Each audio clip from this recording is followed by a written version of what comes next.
کہ اللہ تعالیٰ اپنے وعدے کے خلاف ہرگز نہیں کرے گا۔ ام تقولون علی اللہ ما لا تعلمون، کیا تم کہتے ہو اللہ کے خلاف ایسی باتیں جو تم نہیں جانتے؟ بلا کیوں نہیں، من کسب سیئۃ، جس شخص نے برائی کمائی، برائی کی، احاطت بہ خطیئتہ، اس کی برائی اس کو گھیر لے گی، اولئک اصحاب النار، یہی لوگ ہیں جو جہنم والے ہیں، ہم فیہا خالدون، کہ ہمیشہ ہمیشہ کے لیے وہ اس میں رہنا ہے۔ الذین آمنوا، اور وہ لوگ جو ایمان لے آئے، عملوا الصالحات، اور اچھے عمل کیے، اولئک اصحاب الجنہ، یہی لوگ ہیں جو جنت والے ہیں، ہم فیہا خالدون، ہمیشہ ہمیشہ کے لیے رہیں گے۔ یہ جیسے شروع میں سورہ بقرہ کو بتایا تھا کہ ایک واقعے کی طرف اشارہ ہے، تو یہ پورا واقعہ اس میں ہے کہ دوسری آیت میں، پہلی آیت میں تو واقعے کی طرف اشارہ کیا، دوسری آیت میں قتلتم نفسا، کہ بنی اسرائیل میں ایک آدمی کو قتل کر دیا، سہیل نامی آدمی تھا، اس کو قتل کر دیا، تو موسیٰ علیہ السلام کے پاس یہ قضیہ لے کر آئے، تو ہر ایک گروہ کہتا تھا کہ اس نے قتل کیا، دوسرا کہتا تھا کہ اس نے، ایک دوسرے پر اس کے قتل کا الزام لگا رہے تھے۔ تو بعض مفسرین نے فرمایا کہ اللہ تعالیٰ نے موسیٰ علیہ السلام کو وحی کے ذریعے تو بتلا دیا تھا، لیکن قاضی کے لیے تو علم کافی نہیں ہے۔ موسیٰ علیہ السلام فیصلہ کرنے والے تھے، قاضی کو قرائن سے پتہ بھی چل جائے، لیکن اس کے لیے تو دلیل چاہیے۔ اگر قاضی نے خود بھی دیکھا تو وہ خود گواہ کے طور پر نہیں ہے، یا تو گواہی چاہیے یا دلیل چاہیے، تو پھر اسی کے لیے انہوں نے کہا کہ گواہ لاؤ،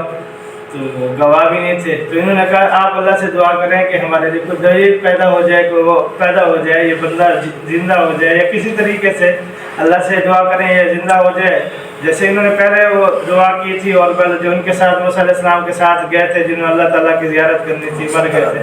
وہ زندہ ہو گئے تھے نا، انہوں نے تو وہ بھی تو نہیں ویسے تھے، تو انہوں نے کہا آپ اللہ سے دعا کریں یہ زندہ ہو جائے، تو اسی کے لیے پھر انہوں نے کہا کہ اللہ سے دعا کریں، کہ اللہ تعالیٰ نے کی طرف سے بھی حکم آیا کہ اللہ چاہتے تو زندہ کر سکتے تھے اس کو، لیکن ایک سبب طریقہ بتلایا کہ اس طرح کرو کہ ایک گائے کو ذبح کرو۔ اب پھر اس میں ہے تھا کہ کسی گائے کو بھی ذبح کر لیتے تو کافی تھا، انہوں نے خود سوالات پہ سوالات کیے، خود پھنستے گئے۔ اس لیے کہتے ہیں دین کے معاملے میں نا سوالات نہیں کرنے چاہیے، جیسے ایک حکم بتایا گیا بس اس پر عمل کریں، عمل آ گیا بس جیسے حکم آ گیا۔ یہ تو آپ علیہ السلام کے دور، اب تو شریعت سارے واضح ہے، آپ سوالات تو سمجھنے کے لیے ہوں گے، لیکن یہ جب اس وقت تھا جب دین نازل ہو رہا، جیسے آپ علیہ السلام نے ایک موقع پر آپ علیہ السلام حکم دیا کہ حج کرو، حج کے بارے میں فرمایا کہ تو حج تم پر فرض ہو چکا ہے، تو ایک صحابی کھڑے ہو گئے، یا رسول اللہ اس سال حج فرض ہوا ہے یا ہر سال ہے؟ آپ نے خاموشی اختیار کی، پھر سوال کی اس سال حج فرض ہوا ہے؟ آپ نے کہتے میں اگر کہہ دیتا ہر سال ہے تو ہر سال فرض ہونا تھا، لیکن اللہ کی طرف سے یہ تو حکم نہیں تھا، یہ حکم تو اس سال کا تھا، اب زندگی میں ایک مرتبہ ہے، تو اس نے فرمایا جب حکم آ گیا تو چپ کر کے عمل کرو، چپ کر کے کیا کرتے؟ عمل کرتے، سوال کرتے تو پھنس جاؤ گے۔ تو یہاں پر بھی تھا کہ سیدھا سیدھا کوئی بھی گائے ذبح کر کے ٹکڑا لگاتے، پھر کہتے کیسا رنگ ہونا چاہیے، پھر کیسا اس کا وہ، پھر خود ہی پھنستے گئے کہ ایسی گائے جو کبھی ہال نہیں نہ چلایا ہو، عموماً جو بیل ہو جاتا ہے اس کو ہال کے لیے استعمال کرتے ہیں یا کنویں سے پانی کے لیے استعمال کرتے ہیں، پھر رنگ پوچھ رہے ہیں، کوئی بھی ہوتا رنگ کی ضرورت بھی نہیں تھی، تو پھر ایسے رنگ کی ملنی بھی مشکل تھی، جیسے اللہ نے فرمایا واقعہ جو قانون کہ ممکن نہیں تھا کہ کافی عرصے تک ڈھونڈتے رہے تو ایک آدمی کے پاس جا کر یہ گائے ملی، اور جو جس میں یہ ساری صفات پائی جاتی تھی، اور اس کو بھی پتہ تھا کہ یہ ان کو چاہیے، اور اس نے بھی دام ایسا رکھا، تفاسیر میں آتا ہے کہ وہ کہتا تھا کہ اس کی کھال سونے سے بھر کے لوں گا پھر دیتا ہوں، یعنی اتنی اس نے ڈیمانڈ رکھی کہ ذبح کرو، اس کی کھال اتارو، وہ سونے کے بھر کے دو گے تو پھر یہ دیتا ہوں، نہیں تو جاؤ ڈھونڈو جہاں سے تھی۔ انہوں نے کہا جی ٹھیک ہے دیں، اب اللہ کا حکم ہے ہم نے کرنا ہے، تو وہ لے لی انہوں نے، تو جیسے اس کو ٹکڑا لگایا تو وہ زندہ ہو گیا، اور اس نے اٹھ کے بتایا جی مجھے تو فلاں نے قتل کیا ہے، تو اس پر پھر فیصلہ ہوا۔ پھر اللہ تعالیٰ نے بھی قدرت دکھانی تھی کہ جس طرح اس کو زندہ کیا، اللہ تعالیٰ مردوں کو بھی کیا کریں گے؟ زندہ کریں گے۔ تو یہودیوں میں ان میں یہ بھی عقیدہ تھا نا کہ مرنے کے بعد تو ہم مٹی ہو جائیں گے، آگے جا کر آیات میں ہے کون کسی سے حساب لے گا، سب مر جائیں گے، مٹی ہو جائیں گے، دوبارہ کیسے زندہ ہو جائیں گے؟ جب مٹی میں ہو گئے بالکل ختم ہو گیا کیسے؟ تو جب اللہ تعالیٰ پہلے مرتبہ پیدا کرتا ہے بغیر نقشے کو پیدا کیا، اب تو نقشہ بھی موجود ہے نا، تو نقشہ بھی موجود ہے، اس پہ بھی اللہ تعالیٰ پیدا کر سکتے ہیں، تو اسی لیے کہا کہ اللہ تعالیٰ اس طرح جس طرح پہلے مرتبہ پیدا کیا ایسے بھی کرتے ہیں، اور ایسے ہی اللہ تعالیٰ کیا کرے گا، مردوں کو زندہ کرے گا، اور اللہ تعالیٰ تمہیں اپنی نشانیاں دکھاتے ہیں۔ جب انہوں نے یہ نشانی دیکھ لی، اللہ کی قدرت کو بھی دیکھ لیا، اب تقاضا کیا تھا کہ ایمان لے کر رہتے، اور یہ تو خطاب تھا نا مشرکین ان کو، یہود اور نصارہ مدینہ کے،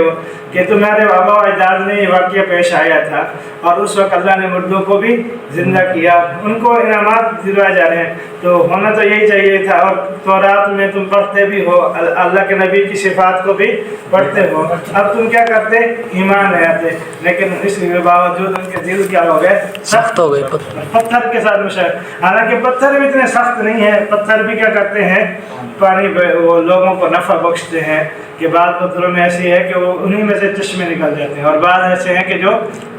پانی نکلتا ہے، جیسے انہی کے لیے موسیٰ علیہ السلام نے اضرب بعصاک الحجر، پتھر سے پانی نہیں نکلا تھا، حالانکہ پتھروں میں پانی نہیں ہوتا، اللہ تعالیٰ کا امر ہے نا۔ جیسے دیکھیں عرب میں پتھریلی زمین ہے، وہاں پانی نہیں نکلتا، بہت گہرا ہے، پہاڑوں پودے نہیں، سمندر کے ذریعے سے ان طریقے سے انہوں نے پلانٹ لگائے ہوئے ہیں، لیکن جیسے ہمیں زمین سے پانی نکلتا ہے، پتھروں سے تو مشکل ہے، لیکن اللہ نے نکال کے دکھایا۔ تو اس کے باوجود، اور بعض پتھر ایسے بھی ہیں جو اللہ کے خوف سے کیا کرتے ہیں، گر جاتے ہیں۔ تو یہ ان کی بشارت دے دی کہ یہ لوگ اتنے سخت ہیں کہ اللہ کی دلیل کو سامنے دیکھ رہے ہیں، اس کے باوجود بھی ایمان نہیں لا رہے، اللہ کے حکم کو نہیں مان رہے۔ تو یہ پورا واقعہ تھا، اسی واقعے کی مناسبت سے اس سورت کا نام بھی سورت کیا رکھا گیا، بقرہ۔ کہ بقرہ کس کو کہتے ہیں، گائے، تو اسی مناسبت سے ان کا نام بقرہ رکھا گیا۔ اور اس میں آخر میں جا کر کہا ہے کہ یہ تورات کو تحریف کرتے ہیں، کہ تورات کو بدل دیتے تھے نا، جب ان کے لوگ عام، ایک تو وہ لوگ تھے نا جو بالکل پڑھے تھے، ایک وہ لوگ تھے جاہل لوگ، کہتے ہیں واقعتاً اس میں اللہ کے نبی کا تذکرہ ہے نہیں ہے، تو وہ بدل دیتے تھے، کہتے نہیں ہے یہاں کوئی تذکرہ نہیں، یا کوئی احکامات کی بات آتی جو ان کے مطلب کی ہوتی تو ٹھیک ہے، نہیں تو اس کو کیا کرتے تھے، تحریف کر دیتے تھے، اس جگہ پر اپنے ہاتھ سے کچھ لکھ دیتے تھے کہ یہاں یہ حکم ہے، یہ بھی اللہ کی طرف سے۔ تو یہ جیسے انہوں نے کہا تھا جو 70 آدمی موسیٰ علیہ السلام کے ساتھ آئے تھے کہ اللہ تعالیٰ نے کہا ہے کہ میری شریعت پہ کیا کرو، عمل کرو، لیکن اس میں سے اپنی طرف سے کیا بات گزری کہ جہاں تمہیں مشکل لگے تو چھوڑ دینا، کرنا تو اللہ کے حکم میں عمل کرو، لیکن جہاں تمہیں مشکل پیش آ جائے، یہ بات انہوں نے اپنی طرف سے گزر دی تھی کہ نہیں، جہاں تجھے مشکل آ جائے، پریشانی ہو تو چھوڑ دے۔ تو اللہ کی طرف سے ٹریٹ نہیں تھا، اللہ نے تو کہا کہ کیا ہے، خذوا ما آتیناکم بقوۃ، کہ بقوت کا مطلب ہے کہ ہر حال میں کیا کرنا ہے، کرنا ہے۔ تو یہاں پر بھی ہے کہ بعض لوگ اپنی طرف سے کیا کرتے ہیں، دنیا کے نفع کے لیے، کہ ثمنا قلیلا، تھوڑے نفع کے لیے کیا کر دیتے ہیں، اللہ کی آیات کو، تورات کو جو ہے اس کو بیچ دیتے ہیں۔ اور دوسرا انہوں نے کہا کہ تم مسلمانوں کے پاس جاتے ہو جو پڑھے لکھے تھے، پھر انہوں نے مسلمانوں کو خبر دی کہ واقعتاً اللہ کے نبی کی صفات جو ہیں تورات میں موجود ہیں، یا تورات کے احکامات موجود ہیں۔ پھر یہ کہتے تھے تم ان لوگوں کو بتا رہے ہو، یہ تم بتا رہے ہو تو اپنے خلاف کیا کر رہے ہو، حجت قائم کر رہے ہو کہ ان کو علم تھا، اور یہ بھی ہے کہ یہ امت دوسری امتوں پر یہ بھی گواہی ہوگی۔ بقیہ انبیاء علیہ السلام آئیں گے نا قیامت کے دن، تو ان کی امتیں جھٹلائیں گی کہ ہمارے پاس تو کوئی نبی نہیں آیا تھا، حالانکہ نبی آئے تھے، سب کچھ تھا، لیکن وہ جھٹلائیں گے۔ پھر اس امت کو گواہی کے طور پر پیش کرایا جائے گا کہ آپ بتاؤ کہ یہ انبیاء ان کے پاس گئے تھے نہیں تھے۔ تو ہمیں تو قرآن نے بتلایا نہ تھا کہ ہر نبی ہر قوم کے نبی، جیسے موسیٰ علیہ السلام یہودیوں کے پاس گئے تھے، عیسیٰ علیہ السلام نصرانیوں کے پاس گئے تھے، ہماری کتاب میں ہمیں کیا کیا ہے، بتایا ہے۔ تو مسلمان ان کے خلاف کیا دیں گے، گواہی دیں گے۔ تو اسی لیے وہ کہہ رہے ہیں یحاجوکم بہ عند ربکم، کہ تمہارے پروردگار کے ہاں جو کچھ تمہارے اوپر کھولا گیا ہے، تمہیں پتہ ہے جس بات کا، تو ان کو کیوں بتاتے ہو؟ یہ اگر بتاتے ہو تو یہ تمہارے خلاف کیا ہوگی، حجت ہوگی۔ کہاں ہوگی، عند ربکم، تمہارے پروردگار کے۔ تو یہ اس بات پہ کہا گیا کہ جتنی یہ امت جو ہے دوسری امتوں کے لیے گواہی بھی بن جائے گی، اور آپ علیہ السلام بھی گواہی دیں گے۔ تو اس پر یہ کہا گیا کہ تم ان کو نہ بتایا کرو، کہ ایمان والوں کے پاس جاتے ہیں تو